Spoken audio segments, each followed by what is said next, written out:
சிவாய திருச்சிற்றம்பலம். இந்த ஆடியோவில் சித்தர்களை பற்றி நாம் பார்க்கலாம். பொதுவாக சித்தர்களினுடைய பாடல்கள் எந்த காலகட்டத்தில் அதிகமாக காணப்பட்டது என்றால், கிபி 14ஆம் நூற்றாண்டிலிருந்து 17ஆம் நூற்றாண்டு வரை என்று ஒரு வகை கணக்கில் கூறியிருக்கிறார்கள். இந்த காலகட்டத்தில்தான் பெரும்பாலான சித்தர்கள் பாடல்கள், சித்தர்கள் வாழ்ந்ததாகவும் சித்தர்கள் பாடல் கிடைத்ததாகவும் கணக்கிட்டு கூறியிருக்கிறார்கள். அதாவது 14-15ஆம் நூற்றாண்டில் வாழ்ந்தவர்கள்தான் பட்டினத்தார், பத்ரகிரியார், சிவவாக்கியர் போன்ற சித்தர்கள் ஆவார்கள். 17ஆம் நூற்றாண்டில் வாழ்ந்தவர்கள் பாம்பாட்டி சித்தர், இடைக்காடர் சித்தர், அகப்பேய் சித்தர், குதம்பை சித்தர், கடுவழி சித்தர், அழுகணி சித்தர் ஆகியோர் ஆவார். இதை அவர்கள் எவ்வாறு கணக்கிட்டு கூறுகிறார்கள் என்றால், பத்ரகிரியார் பட்டினத்தாரினுடைய சீடர் ஆவார். இவர் உஜ்ஜயினியினுடைய மன்னன் ஆவார். இவரது காலம் கிபி 10ஆம் நூற்றாண்டு என்று கணக்கிடப்படுகிறது. கடுவழி சித்தர் 14ஆம் நூற்றாண்டில் வாழ்ந்ததாகவும், கிபி 15ஆம் நூற்றாண்டில் கொங்கணர், திருவழி சித்தர், நந்தீஸ்வரர் இவர்கள் வாழ்ந்ததாகவும் கணக்கிடப்படுகிறது. போகர் 16ஆம் நூற்றாண்டை சார்ந்தவர் என்றும் கணக்கிட்டு கூறியிருக்கிறார்கள். இவ்வாறாக சித்தர்கள் ஆனவர்கள் காலத்தை கடந்தும் காலத்திற்கு முன்னும் பின்னும் வாழ்ந்தவராக சித்தரிக்கப்படுவதாலும் அவர்களது காலத்தை துல்லியமாக கணிக்க இயலாத ஒரு நிலை ஏற்படுகிறது. சித்தர்கள் கையாண்ட அந்த இலக்கியங்கள், யாப்பு, சொற்கள் மற்றும் சித்தர்களோடு சமகாலத்தில் வாழ்ந்தவர்களாக இருக்கக்கூடிய ஏனையோரின் வாழ்க்கை குறிப்புகள் இவற்றின் துணை கொண்டு ஒரு உத்தேசமாக ஒரு காலம் கணக்கிடப்படுகிறது. இதில் பெரும்பாலான சித்தர்கள் கிபி 14ஆம் நூற்றாண்டு, 15-16ஆம் நூற்றாண்டை சார்ந்தவர்கள் என்று கணக்கிட்டு கூறியிருக்கிறார்கள். எனவே இந்த காலத்தையே சித்தர்களினுடைய காலம் என்று நாம் கூறுகிறோம். சித்தர்களினுடைய காலம் நாடு, மொழி, மதம் என எந்தவித பாகுபாடும் இல்லாமல் பல்வேறு இடங்களில் தோன்றி தங்களுடைய அறிவு சார்ந்த தூய நெறிகளையே அவர்கள் மக்களிடையே பரப்பினார்கள். எண்ணற்றோர் ஆயினும் கோடிக்கணக்கான சித்தர்கள் இந்த பூவுலகில் வாழ்ந்ததாக கூறப்படுகிறது. எத்தனையோ சித்தர்கள் இந்த பூமியில் வாழ்ந்தாலும் அவர்களுடைய குரலும் நெறியும் ஒன்றே ஆகும். சித்தர்கள் அனைவரும் ஒருவருக்கொருவர் தொடர்புடையவர்களாகவும் ஒரே கூட்டமாகவும் வாழ்ந்துள்ளனர். தாயுமானார் சுவாமிகள் சித்தர் கணம் என்னும் தலைப்பில் சித்தர்களினுடைய பெருமையை சிறப்பித்து கூறியிருக்கிறார். வேதாந்த சித்தாந்த சமரச நன்னிலை பெற்ற வித்தக சித்தர் கணமே என்று தாயுமான சுவாமிகள் தன்னுடைய பாடல்களில் சித்தர்களை பற்றி மிகவும் அழகாக கூறியிருக்கிறார். சித்தர்கள் எத்தனை பேர் என்று இதுவரை வரையறுத்து கூறவே இயலாத ஒரு நிலை இருக்கிறது.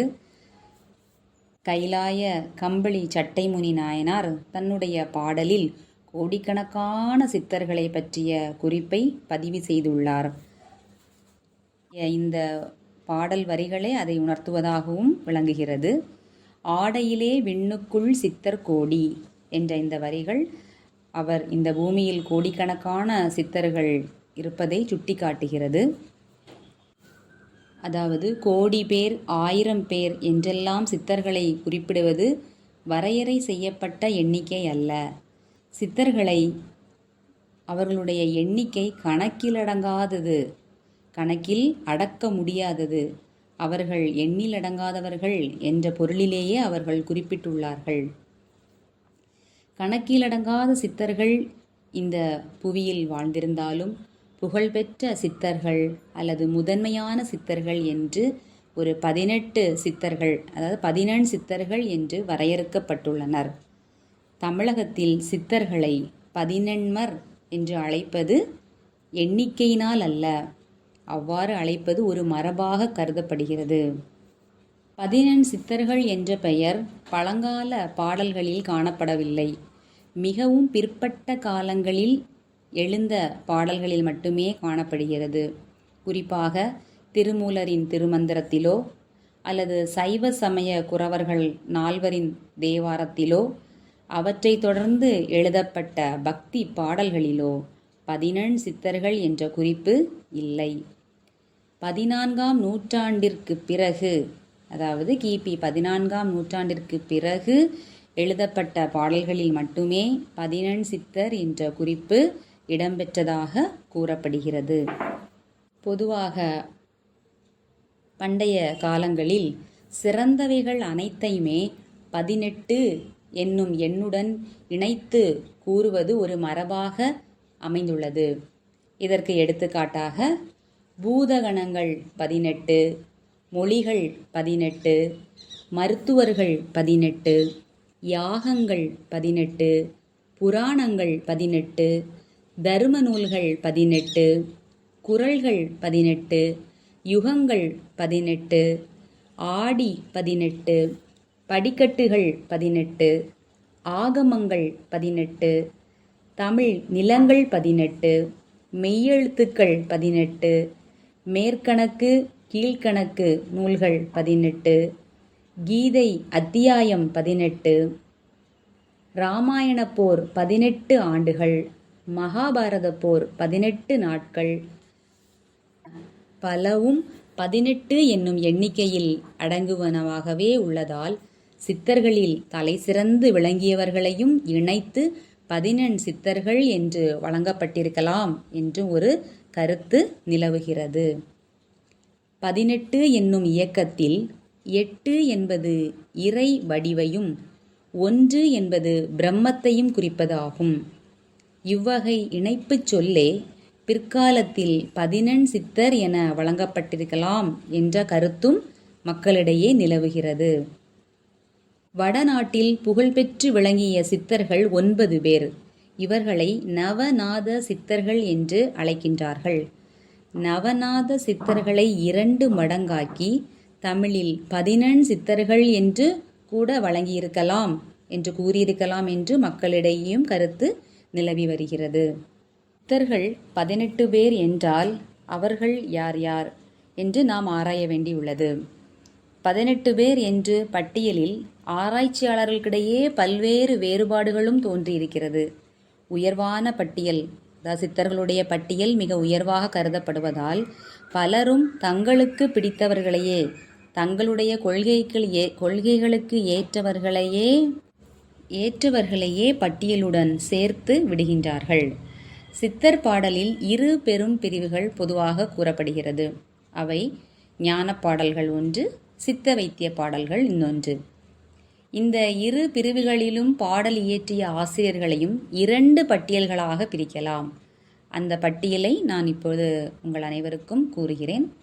ஞான பாடல்களில் இருக்கக்கூடிய 18 சித்தர்கள் யார் யார் என்று பார்த்தோமேயானால், திருமூலர், ராமதேவர், கும்பமுனி, இடைக்காடர், தன்வந்திரி, வான்மீகி, கமலமுனி, போகநாதர், மச்சமுனி, கொங்கணர், பதஞ்சலி, நந்திதேவர், போதகுரு, பாம்பாட்டி, சட்டைமுனி, சுந்தரானந்தர், குதம்பை மற்றும் கோரக்கர் ஆவார். அடுத்து வைத்திய நூலாசிரியர்களில் 18 சித்தர்களையும் கூறியிருக்கிறார்கள். அவர்கள் யார் யார் என்று பார்த்தோமேயானால், கோதமர், அகஸ்தியர், சங்கரர், வைரவர், மார்க்கண்டர், வன்மீகர், ரோமர், புசுண்டர், சட்டைமுனி, நந்தீசர், திருமூலர், காலாங்கி, மச்சமுனி, புலத்தியர், கருவூரார், கொங்கணர், போகர் மற்றும் புலிப்பாணி ஆவார். பெரிய ஞான கோவையில் 18 சித்தர்கள் பற்றி சித்தர்கள் வணக்கம் என்ற பகுதி இடம்பெற்றுள்ளது. இந்த பகுதியில் குறிப்பிட்டுள்ள 18 சித்தர்கள் யார் யார் என்று நாம் பார்க்கலாம்.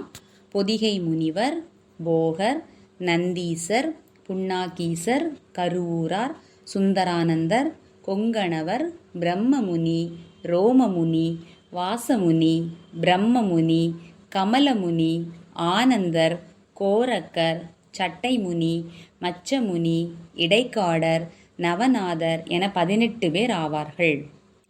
இந்த பட்டியலில் பிரம்மமுனி என்ற பெயர் தனித்தனியே 2 முறை வந்திருக்கிறது. அதேபோல் நவநாதர் என்ற ஒரு பெயரும் இடம்பெற்றிருக்கிறது. நவநாதர் என்பவர் 9 பேர் உடையவர் என்று நாம் ஏற்கனவே கூறியிருக்கிறோம். இதிலிருந்து நாம் தெரிந்து கொள்வது என்னவென்றால், ஒவ்வொருவரும் ஒவ்வொரு காலகட்டத்திலும் 18 சித்தர்கள் என்ற பெயரில் அவரவர்களுக்கு அதாவது ஒரே மாதிரியான 18 சித்தர்கள் பட்டியலை யாருமே கூறவில்லை. ஒவ்வொரு பட்டியலிலும் சில சித்தர்களை சேர்ப்பதும் சில சித்தர்களை விடுவதுமாக பல்வேறு மாற்றங்களையே அவர்கள் செய்திருக்கிறார்கள் என்ற உண்மை நம் அனைவருக்கும் தெரிய வருகிறது. ஏற்கனவே கூறியது போல கிபி 14ஆம் நூற்றாண்டிற்கு பிறகுதான் 17 சித்தர்கள் என்ற அந்த சொல் மிகவும் பிரபலமாக பேசப்பட்டது. அவ்வாறு நாம் பார்க்கும்போது பார்த்தீர்களேயானால் போகரும் புலிப்பாணியும் சீனர்கள் ஆவார்கள். பொதுவாக 18 சித்தர்கள் அழைக்கப்படுபவர்கள் தமிழ் சித்தர்களே ஆவார்கள். அப்போது இவர்களும் இந்த பட்டியலில் அடங்க மாட்டார்கள். அடுத்ததாக திருமூலர் காலத்தில் 18மார் என்ற வழக்கு அந்த சொல்லே அவருடைய பாடல்களில் இல்லை. ஆகவே திருமூலரையும் இந்த பட்டியலுக்குள் சேர்க்க இயலாது. சனகாதி நால்வர் மற்றும் நந்தியம்பெருமான் ஆகியோர் கைலாய பரம்பரையினர். ஆகவே அவர்களும் 18 சித்தர்களில் அடங்க மாட்டார்கள். பதஞ்சலி, வான்மீகி, தன்வந்திரி இவர்களும் வடநாட்டை சார்ந்தவர்கள். அவர்களும் இந்த பட்டியலில் சேரமாட்டார்கள். ராமலிங்க அடிகளாரின் தோற்றத்திற்கு முன்பே 18 சித்தர்களினுடைய மரபு உண்டானதால் அவரையும் இந்த பட்டியலுக்குள் சேர்க்க இயலாது. அகஸ்தியர் புராண காலத்தவர் ஆதலால் அவரும் 18 சித்தர்களில் அடங்க மாட்டார். அவ்வாறு கிபி 14ஆம் நூற்றாண்டிற்கு பிறகு உள்ள சித்தர்களை அவர்களது பாடல்களால் இனங்கண்டு பட்டியலிட்டால் 18 சித்தர்கள் அடங்கிய ஒரு புதிய பட்டியல் நமக்கு கிடைத்திருக்கிறது. அதன்படி உள்ள சித்தர்கள் யார் யாரெல்லாம் என்று பார்த்தோமேயானால், சிவவாக்கியர், ஔவையார், பட்டினத்தார், பத்திரகிரியார், அகப்பை, அழுகணி, இடைக்காடர், கடுவழி, குதம்பை, பாம்பாட்டி, கருவூரார், கொங்கணவர், சுந்தரானந்தர், சட்டைமுனி, ரோமமுனி, ராமதேவர், சூரியானந்தர், நந்தீஸ்வரர் என 18 பேர்களே ஆவார்கள். இவ்வாறு 18மர் என்னும் எண்ணிக்கையில் ஒரு மரபாகவும் மாறுபட்ட பல சித்தர் பட்டியலை காட்டும் எண்ணிக்கையாகவும் இது விளங்குகிறது. ஆகவே ஆன்மீக நண்பர்களே, இந்த ஆடியோவில் நாம் சித்தர்களை பற்றி இன்னும் பல சுவாரஸ்யமான விஷயங்களை நாம் அடுத்து வருகின்ற ஆடியோவில் நாம் பார்க்கலாம். இனி அடுத்த ஆடியோவிலும் சித்தர்களினுடைய பிரிவு, அவர்களை அடையாளம் தெரிந்து கொள்ளக்கூடிய அவருடைய பரம்பரை இவற்றையெல்லாம் நாம் பார்க்க இருக்கிறோம். தொடர்ந்து நீங்கள் நம்மளுடைய ஆடியோவில் இணைந்திருங்கள். மீண்டும் அடுத்த ஆடியோவில் உங்கள் அனைவரையும் சந்திக்கிறேன். சிவாய திருச்சிற்றம்பலம்.